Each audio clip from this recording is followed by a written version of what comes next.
Well, hey there, it's Sandy Allnock, and I have 6 new colors for 2025 from Daniel Smith.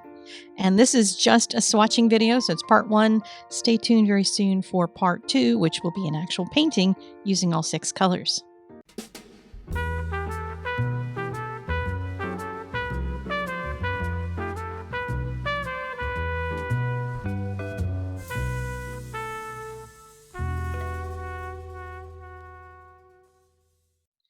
So I grabbed a scrap of watercolor paper and divided it into 6 so I can do my 6 swatches. And I'm putting a bar of black across it so I'll be able to tell how much opacity, if any, each of these colors has, because I know some of these colors in other brands, and I know that they are more on the opaque side.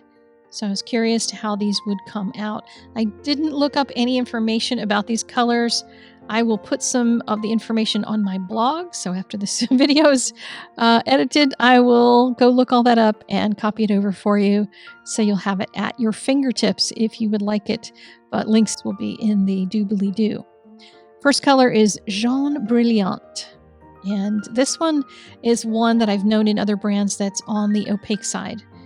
I'm using a Da Vinci Silver Point brush. It's a quill point brush, kind of a mop-like, and it holds a ton of water. So I was a little nervous that I was getting more water in this brush for my swatches. And so I added a little extra dollop of the pigment right on the black bar to make sure I got enough of it in there. This one is Coral Reef. Really pretty, warm pink color. And just kind of thinking about the kinds of things that I would potentially use some of these colors for. Stay tuned for that because these are really nice in tones, but I want to combine them with some other colors just for fun. So again, putting a little extra dollop on the black bar. And this is Jaune Brilliant number 2. So we have number 1 and number 2, and the second one is more orangey than the first. The first one's more on the yellow side. So I'm going to spread this one out.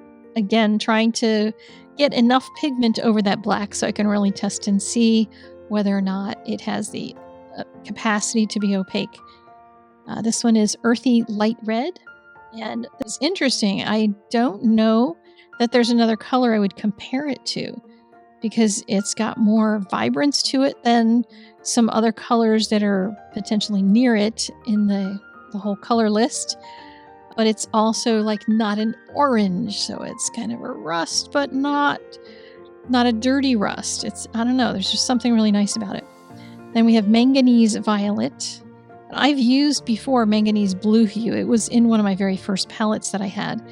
And I wasn't really thrilled with it because of how it watered out. And this one seems to have a little bit of the same, but you know, this is just really a first wetting, so it's a little hard to tell. When I do my next video with these paints, I will give you a lot more information because I'll do a bunch of practice and see what I think of these colors. And then this is Cobalt Green Deep, which again is another color that is kind of interesting. It has the look of almost a cascade green, and yet it doesn't have the properties that Cascade has when it breaks out into a couple other colors.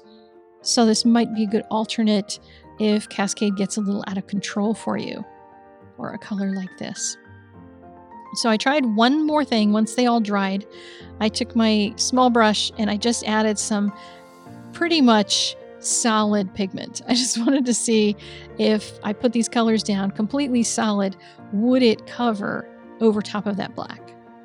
And so you can see how much color you really have to get on there to cover the black. So stay tuned if you want to see a painting with these soon. I will get to that in the near future, I promise.